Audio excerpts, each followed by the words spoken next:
39-year-old Michael Wilson of Sturgis was arrested Tuesday on charges including kidnapping, drugs, and rape.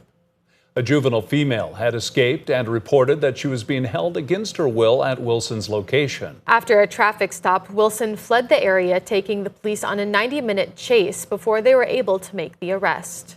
So the first thing was making sure our victim's cared for, making sure she's reunited with her family, her guardians, and then also getting the suspect into custody. That was our two main goals.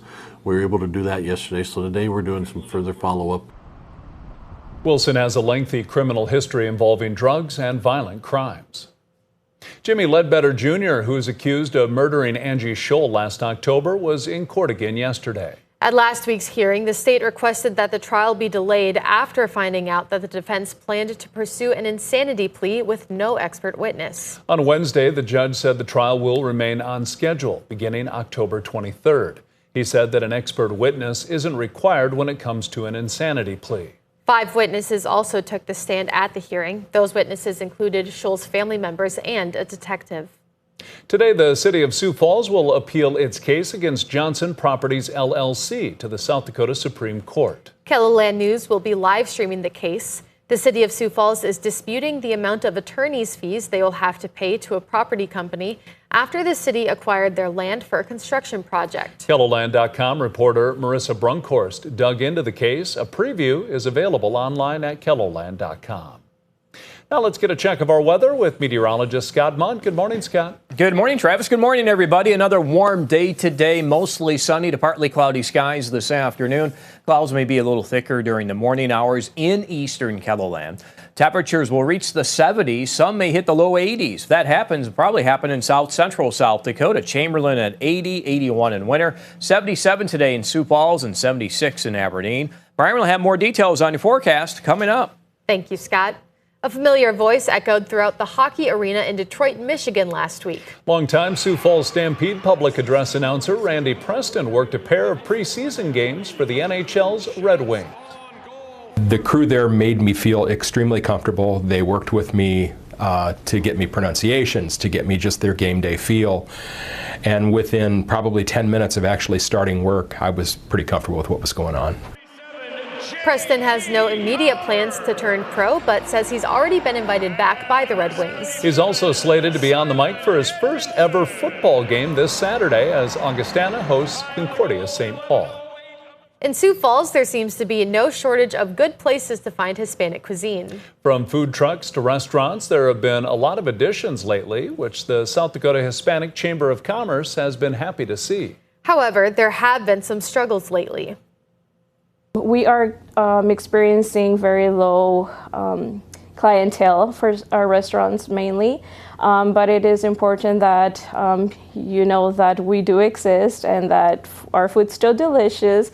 So come down to our shops for breakfast, lunch, dinner. To learn more about the South Dakota Hispanic Chamber of Commerce or take a look at some of the Latino-owned businesses in Sioux Falls, follow the link under this story on KELOLAND.com.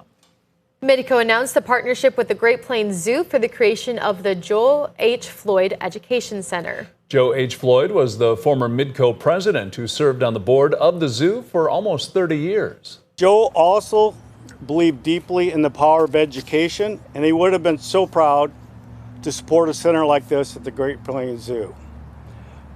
He was always looking to make things better. The Joe H. Floyd Education Center will open the eyes of children to the wonder of the world around them. It will show them the beauty of nature, science, and the environment. The new facility will feature programs aimed at transforming animal education for the youth. In addition, the Animal Ambassador Wing will house mammals, parrots, raptors, and reptiles. Construction of the center is planned to begin next year and be completed in 2028. That's a look at some of our top stories. Now let's get another check your weather with meteorologist Brian Karstens. Brian? All right, our weather forecast today, great day to visit the zoo or go anywhere outdoors. It looks like a lot of sunshine and temperatures well above normal. We're in the mid to upper 70s today. We do have a weak cold front coming in from the northwest. There it is by 6 p.m. this evening. And this feature will likely, bring us a wind change. It'll reduce our temperatures a little bit tomorrow, But even having said that, not a lot of change here. We get into Friday morning, we'll be in the 40s in northeast South Dakota. I still expect Sioux Falls will top out at least near 70, if not a little warmer than that. If you're in the northeast, you'll be a little cooler. The next thing to watch, let's see what Friday night, Saturday morning will deliver. Now, you'll see a couple of hints of some showers. The placement of that rain, there's still some ongoing debate on some of that. I would say if we do end up with a little shower activity Saturday morning, it'll be pretty widely scattered. I'm more in favor of more rain coming up from Nebraska Saturday late afternoon and primarily planting that East River.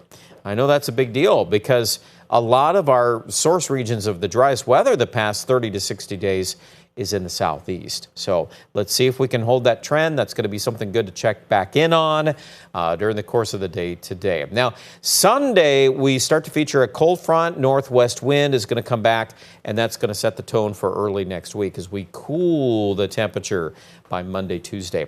Today's highs about 80 degrees in Chamberlain, way above normal. 72 in Ortonville with the cloud cover, a little thicker today in southwest Minnesota. Forecast lows tonight, we're down in the mid-40s in the northeast and Sioux Falls around 51.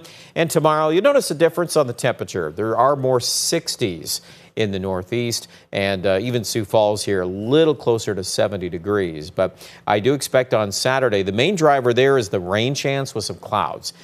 That should be enough to hold the highs in the 60s on Saturday. Sunday morning, we still have a chance of rain, but let's see if we can warm back up. 80 for a high, and then it goes the other direction with that northwest wind Sunday night into Monday. And then we're in the 60s, which I know that seems a little cool, but quite honestly, it's a little closer to where we should be for this time of the year. Aberdeen, same idea. Chance of rain will enter the picture on Saturday. It may continue into Sunday. It warms up for a day in the 60s.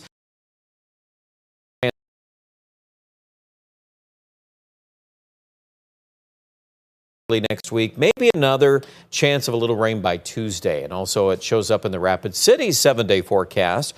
A little up and down. We go from near 80 today, 68 tomorrow, near 80 on Saturday, and then back down in the low 60s next week. More details online at KELOLAND.com.